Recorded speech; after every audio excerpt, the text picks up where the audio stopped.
11 কোটি টাকা ব্যয়ে আগরতলা দশমী ঘাটে নবনির্মিত অত্যাধুনিক পরিসরের শুভ সূচনা করলেন ত্রিপুরার মুখ্যমন্ত্রী ডাক্তার মানিক সাহা। 11 কোটি টাকা ব্যয়ে আগরতলা দশমী ঘাটের নবনির্মিত অত্যাধুনিক পরিসরের শুভ সূচনা করলেন ত্রিপুরার মুখ্যমন্ত্রী ডাক্তার মানিক সাহা। উপস্থিত ছিলেন mayor Dipak Majumdar, deputy mayor Monika Das Datta সহ অন্যান্যরা।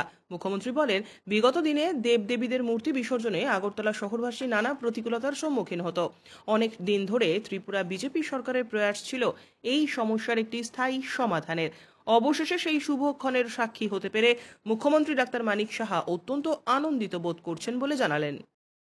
দশমী ঘাটে আসা, আমরা যখনই প্রতিমা নিরঞ্জনের কথা চিন্তা করতাম তো অনেকটা আটকে উঠতাম যে কোথায় শেষ হবে, সেখানে গিয়ে কি সেই পিকচারটা কিন্তু আমাদের কাছে ছিল যে দশমী ঘাটে গেলে এইরকম একটা দৃশ্য। কিন্তু আজকের তারিখে এসে কেউ কিন্তু বলতে পারে না যে ডেভেলপমেন্টের কোন জায়গায় কোন স্তরে আজকে আমরা পৌঁছেছি।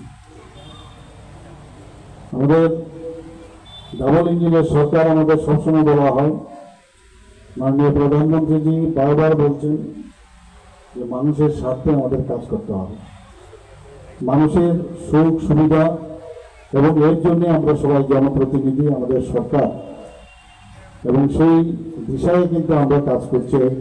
একটু আগে আমরা উজ্জয়ন্তা প্যালেসের যে নর্থ গেট থেকে শুরু করে সেটা সাউথের দিক দিয়ে সমস্ত জায়গায় এত সুন্দরভাবে দুটো লেককে সৌন্দর্যায়ন, সেখানে ফাউন্টেন এবং সেলফি তোলার বসার জায়গা, মানে অপূর্ব এক দৃশ্য। নিশ্চয়ই আপনারা যে দেখবেন সেটা।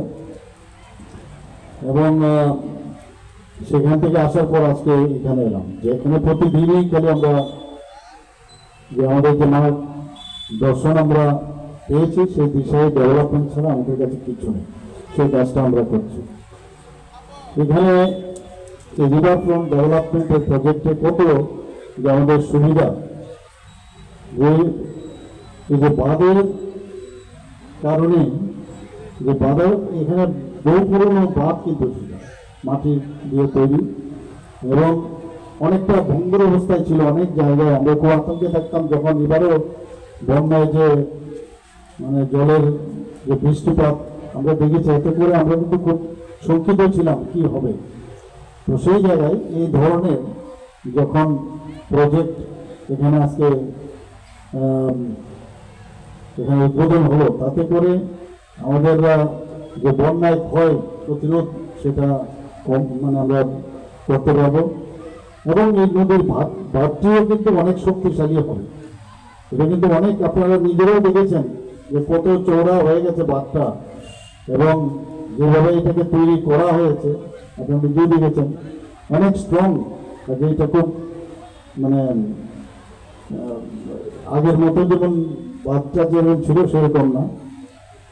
এবং শুধু তাই নয়, যে নদীর যে পাটটা সেটাও কিন্তু যে ব্যবস্থাপনায় যেভাবে এখানে পাথর রাখা হয়েছে, তাতে করে সেটারও এই ক্ষয়ঘট্ট সেটা কম হবে। এখন নাই বললে চলে। এখানে হাওড়া নদীর যে জল দূষণ আমরা মুক্ত করতে আমরা কিছুদিন আগে এখানে এসেছিলাম, যে শীতনালা ট্রিটমেন্ট প্লান্ট এখানে আমরা নির্মাণ করেছিলাম, এবং সেখানে আমি দেখেছি কিভাবে জলকে সেটাকে পিউরিফাই করে আমাদের আগরতলা শহরের আগরতলাবাসীদের জলটা দেওয়া হবে।